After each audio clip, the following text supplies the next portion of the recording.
School's first day of school. A Clayton County walk and read story. Move along and read with the story. Click on the QR code on each sign to hear the story read. School's first day of school. Story by Adam Rex. Pictures by Christian Robinson.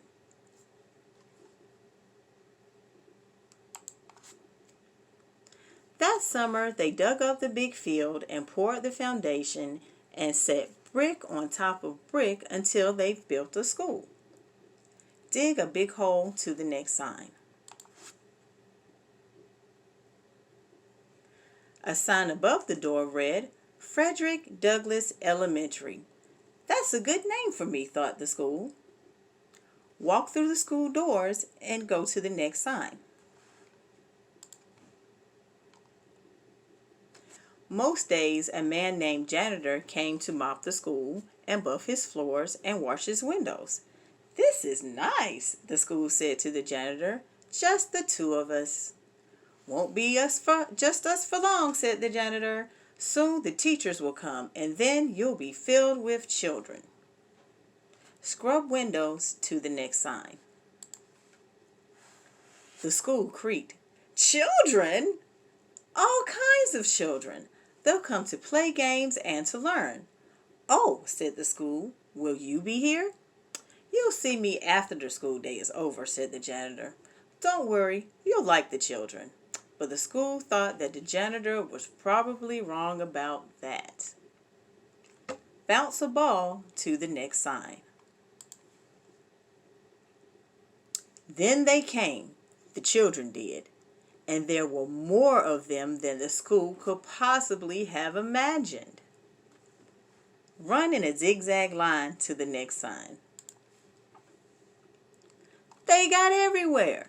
They opened and closed all his doors and lockers and drank from his fountains and played on his jungle gym.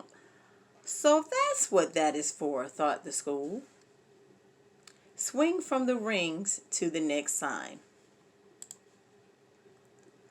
Some of the older kids gathered by the school's back fence and showed each other bored faces. This place stinks, said one, and the school gasped. I hate school, said another with puffy hair, to the agreement of his friends. The school sagged a little. Be a grump to the next sign. One very small girl with freckles didn't want to come inside the school at all. Her mother had to carry her. I must be awful, the school whispered to himself. Later, he squirted the puffy-haired kid in the face, then felt bad about it afterwards. Throw your hands in the air and run to the next sign. He watched the kindergarten kids sit on one of his rugs. The teacher said, As we go around the circle, please tell us your name. There was an Aiden, and a Max, and a Bella, and another Aiden, and an Emma, and a Caden, and a Chloe. The small girl with freckles was next, but she wouldn't speak. She only stared at her shoes until the teacher moved on. I don't like school, she whispered into her lap.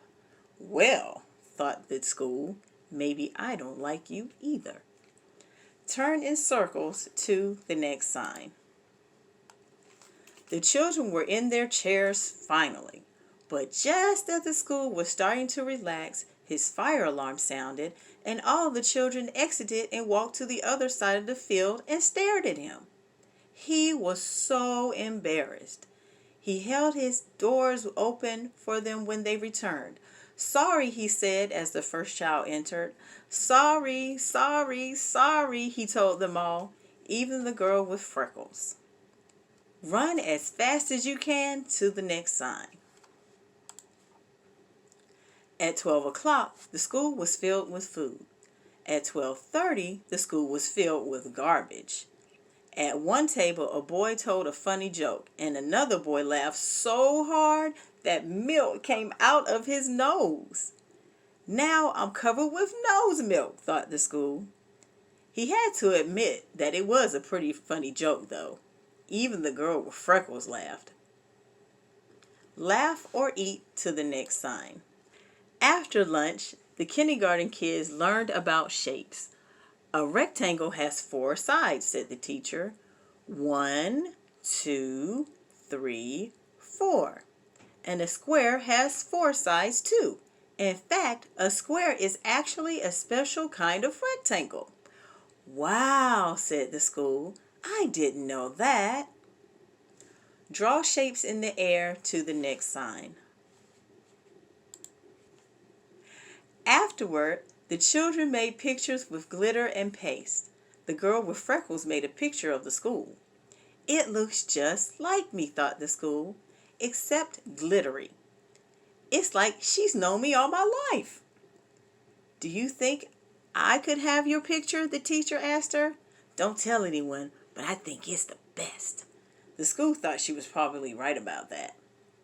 The freckled girl smiled when the teacher stuck her drawing onto the school wall with a pushpin. Ouch, said the school, but he didn't mind, not really. Give your biggest smile to the next sign. At 3 o'clock, the parents came to pick up the children. At 3:30, janitor came back to pick up the school. I was full of kids, the school told him, and I heard a joke, and I accidentally had a fire drill, but everyone was nice about it, and I listened to a classroom and learned about shapes. Honk your horn to the next sign. You had a big day, said janitor. Do you think, the school said, do you think you can invite everyone to come back tomorrow, especially that little freckled girl? The janitor nodded. I'll see what I can do. Wipe your brow and sweep to the next sign. Later, janitor sat on top of the school and they watched the sun go down. In the beginning, I didn't know what I was, said the school. I thought I was your house. Nope, said janitor. I suppose some other place gets to be your house, the school added. Janitor nodded. That's true, but you get to be a school. That's lucky. And the school thought he was probably right about that. Wave goodbye to the school while walking to the next sign. Special thanks goes to CCPS International Center for Translation Assistance. Thank you for joining us. If you enjoyed this story, see the other stories at Reynolds Nature Preserve, International Park, Justice Creek at Headquarters Library, and Gerald Matthews Complex. Please post a picture of your group on Instagram with the hashtag #CCWalkandRead and tag at Clayton GALIB and at Clayton County Parks.